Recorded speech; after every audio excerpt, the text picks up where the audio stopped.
اعوذ باللہ من الشیطان الرجیم بسم اللہ الرحمن الرحیم۔ اب دو رکوع آ رہے ہیں انفاق فی سبیل اللہ پر، اور یہ قرآن مجید کا ذروہ سلام ہے انفاق کے موضوع پر۔ لیکن ان کو پڑھنے سے پہلے نوٹ کر لیجئے کہ اللہ کی رضا جوئی کے لیے اپنا مال خرچ کرنا جو ہے، اس کے لیے دین میں کئی اصطلاحات ہیں۔ کھانا کھلانا، یطعمون الطعام علی حبہ مسکینا و یتیما و اسیرا، آت المال علی حبہ ذوی القربى والیتامى، ایتاء مال، اعطاء، پھر اس سے آگے آتا ہے صدقہ، زکوٰۃ، انفاق، قرض حسنہ۔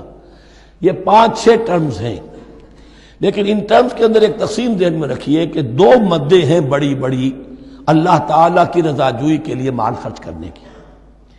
ایک مد ہے غرباء، یتامى، مساکین، محتاج، بیوائیں، ان کے لیے، یعنی ابنائے نو میں سے، یہ آپ کے معاشرے کے اجزاء ہیں، آپ کے بھائی بند ہیں، آپ کے رشتہ دار ہیں، آپ کے اعزاء و اقرباء ہیں، ان کے لیے خرچ کرنا۔ تو یہ بھی اللہ کو بہت پسند ہے، اس کا اجر ملے گا۔ یہ بھی گویا کہ اللہ تعالیٰ ہی کے لیے آپ نے خرچ کیا۔ ایک عین اللہ کے دین کے لیے خرچ کرنا، انفاق کا لفظ اس کے لیے ہے، اور قرض حسنہ اس کے لیے۔ انفاق مال، انفاق فی سبیل اللہ، اللہ کی راہ میں خرچ کرنا، اللہ کے دین کی دعوت کو عام کرنا، اللہ کی کتاب کے پیغام کو عام کرنا، اللہ کے دین کی دعوت کو اس طرح ابھارنا کہ باطل کے ساتھ زور آزمائی کرنے والی ایک طاقت پیدا ہو جائے، ایک جماعت وجود میں آئے، اس کے لیے اساز و سامان فراہم کیے کرنا، تاکہ دین کے غلبے کی ہر مرحلے کے جو تقاضے اور ضرورتیں ہیں وہ پوری ہو سکیں۔ تو جو اس کام میں صرف ہوگا وہ ہے انفاق فی سبیل اللہ، یا اللہ کے ذمے قرض حسنہ۔ تو یہاں اصل میں اس کی بات ہو رہی ہے، انفاق کی۔ مثل الذین ينفقون اموالهم فی سبیل اللہ ہے، مثال ان کی جو اپنے مال خرچ کرتے ہیں اللہ کی راہ میں۔ عام طور پر یہ فی سبیل اللہ جو ہے وہ سبیل پانی کی بنا دی، وہ بھی سبیل ہے، ٹھیک ہے، وہ بھی سبیل تو ہے، نیکی کا وہ بھی راستہ ہے، سبیل اللہ ہے، لیکن یہ کہ فی سبیل اللہ خرچ جو ہے اس کا بالکل مفہوم اور ہے۔ وہ صدقہ ہے، خیرات ہے، زکوٰۃ بھی اصلاً جو ہے وہ غریبوں کا حق ہے، لیکن اس میں بھی ایک مد سبیل اللہ کی رکھی ہوئی ہے۔ اگر تو آپ کے قریب اعزاء و اقارب ہیں، غرباء ہیں، تو ان کا حق فائق ہے، پہلے ان کو دی۔ بہرحال فی سبیل اللہ انفاق۔ مثل الذین ينفقون اموالهم فی سبیل اللہ کمثل حبۃ انبتت 7 سنابل فی کل سنبلۃ 100 حبہ، مثال ان کی جو اللہ کی راہ میں خرچ کرتے ہیں اللہ کے دین کے لیے، ایسے ہے جیسے ایک دانہ کہ اس سے 7 سنبلیں پیدا ہوئیں، 7 خوشیں، 7 بالیاں، یہ 7 سٹے۔ باجرے کا سٹا ہوگا، کتنے دانے ہوتے ہیں اس میں؟ مکئی کا سٹا ہے، اس میں کتنے دانے ہیں؟ فی کل سنبلۃ 100 حبہ، اس میں 100 دانے موجود ہیں ہر ایک میں، تو ایک دانے سے 700 دانے وجود میں آ گئے۔ اسی طریقے سے اللہ تعالیٰ جو بھی اس کے دین کے لیے مال خرچ کرے گا، اس کے مال میں اضافہ کرے گا، اللہ تعالیٰ ان کو جزا دے گا اور اس کو بڑھاتا رہے گا اپنے ہم۔ واللہ یضاعف لمن یشاء، اور یہ تو تمہیں تمثیلاً بتایا ہے، اللہ اس سے بھی دگنا کرے گا جس کو چاہے گا، صرف 700 گنا نہیں، اور جتنا چاہے گا بڑھائے گا۔ واللہ واسع علیم، اللہ کے خزانوں میں کوئی کمی نہیں ہے، بڑی وسعت والا ہے اللہ، بہت سمائی والا ہے، اور وہ سب کچھ جاننے والا ہے۔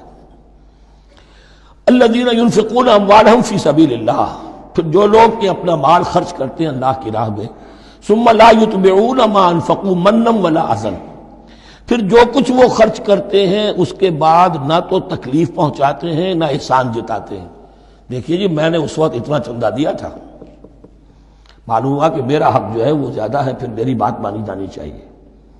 ہم چندے زیادہ دیتے ہیں تو رات میں بات بھی تو ہماری چلنی چاہیے۔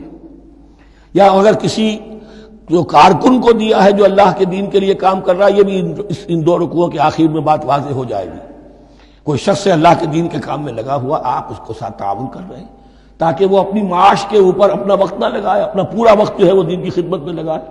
لیکن اب اگر کہیں آپ نے اس کو جتا بھی دیا، اس پر احسان بھی رکھ دیا، کوئی تکلیف دے کلمہ کہہ دیا، تو جو آپ کا اجر و ثواب تھا وہ 0 ہو جائے گا۔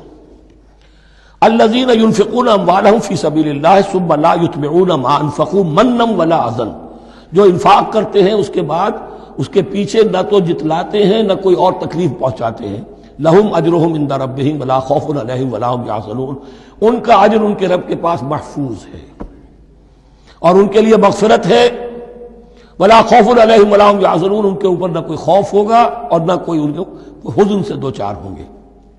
قول معروف، بھلی بات کہنا، ومغفرہ اور درگزر کرنا، خیر بہتر ہے من صدقۃ اس خیرات سے یتبعها اذی جس کے بعد کے اذیت پہنچائی جائے۔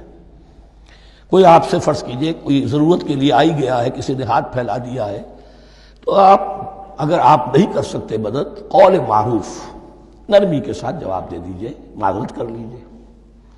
یا یہ ہے کہ اگر کسی سائل نے آپ کے ساتھ درستی کی ہے تو پھر بھی یہ ڈانٹیے نہیں، وَأَمَّا السَّائِلَ فَلَا تَنْهَرْ، پھر بھی یہ ہے کہ مغفرت معاف کیجئے۔ یہ کہیں بہتر ہے اس سے کہ دے تو دیا، خیر من صدقۃ یتبعها اذی، اس کے بعد اسے دو چار جملے بھی سنوا دیے، کوئی اور سلواتیں بھی سنا دی اسے، تو اس کا کوئی فائدہ نہیں ہوا۔ واللہ غنی حلیم، اللہ تعالیٰ غنی ہے اور حلیم ہے۔